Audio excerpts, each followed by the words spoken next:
Hello, I am Yo Yella, and these are my tips for all you 7 Days to Die zombie slayers. Without further ado, let's get into the video. Tip number 1 is the day 1 gun. So after you've completed your opening quests and made your way to the trader, if you're one of the lucky 7 Days to Die players, check out his inventory. You can see there's a pistol for 400 tokens. These are normally pistols. Maybe next time. And I know you may be thinking I haven't got 400 tokens, but if you loot all the different things that he's got with the workbench and cement mixer, you can normally get some pretty valuable stuff in there. If not, you can normally get a buried supply quest, which I've taken from this trader. And as you can see, the rewards is 560 Duke tokens. So that's enough to get the pistol and potentially a bit of ammo as well. Tip number 2 is pocket mods that everybody should be doing, even though I always forget. You can craft clothing pocket mod from day 1. There is also a schematic for the double pocket mod. These give you a +1 to your inventory carry capacity. They can be attached to anything in your overcoat, shirt, and pant slots. The benefit of this is you can attach them to the plant fiber pants and the plant fiber shirt. Another good early on item that you can craft is the leather poncho. And these can all be attached. And increase your inventory by 3 slots. Tip number 3 is office chairs. They don't give you a massive amount of resources, but there's quite a few throughout the world. What I tend to do is bring them all home. They go in a stack of 10 and then strip them all down. Here I have a level 1 wrench and no points in any of my stats. And from those 5, we got 7 mechanical parts, 50 iron, and 7 leather. They give you between 1 and 2 mechanical parts, but early on, I find they're a brilliant source, mainly for mechanical parts. Tip number 4 is Duke tokens are actually made out of brass. I did take a bit of a break playing, and they used to be made of iron. But one of the things that I found out is these actually smelt down into brass. So you should be able to technically get infinite ammo if you can mine enough gunpowder and lead. Tip number 5 is mainly for people who play with loot respawn disabled, the only real way to play the game. But it still applies to most players. You may come across one of these POIs on day 1 and think it would be a fantastic idea to go and loot this place. The problem is you'll walk out with an inventory that looks like this. What I would recommend is either go into your trader or just looting random buildings first to get your level up. So when you come and loot a place like this, the level of loot that you get will be much higher and you'll actually get items that are useful. Tip number 6 is harvesting all the palleted goods. We have quite a few different varieties here. We've got the cardboard and the other compressed cardboard, cobblestone, cement, and stone. I have no points in any of the stats, and they were level 1 items that I used to harvest them.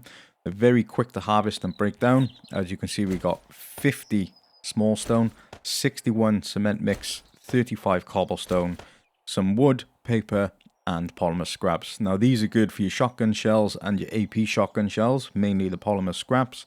And then all of these can be used for your building materials. Cobblestone I tend to put straight into the furnace to smelt down to then make more cement, or you can scrap them to make some more small stone.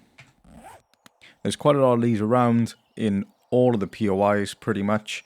You get the building site ones. What I tend to do is loot a POI and then go back through with the pickaxe, the axe, and the shovel and just harvest absolutely everything we can. And it's a great way, especially early on, to get a lot of high quality building materials. Tip number 7 is something that I've only just started recently doing myself, which is having a separate base and a separate horde base. So what I would recommend is finding a POI quite near the trader, because you don't want to be too far away from him on day 1. Clear it out and then probably making home upstairs in the attic. It's probably the safest place for you to be. And then this can be your home where you keep all your items. So when it comes to horde night, you'll go to your horde base and then you don't need to worry about any of your items being destroyed. Tip number 8 is about my horde base design. So what I'm going to do now is build it in a time lapse just to show you how easy it is to build with all the stuff that I have in my inventory bar.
Now I'm going to show you how this Horde base works. I've even chucked a Demolisher in there just for the hell of it. As you can see, because they are blocks, they're jumping up on every step. And then as they get to the top, they get knocked off. Another good idea as well is to put a weighted head mod into the sledge turret. Just gives him a slightly better chance of knocking them down.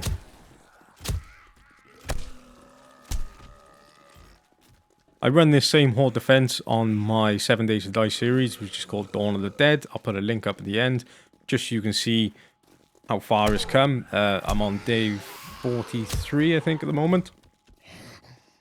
I've also expanded on this as well to make the base more offensive with dart traps, blade traps, and electric fences. So this is the end of my 7 Days to Die tips. I hope it was beneficial for some people.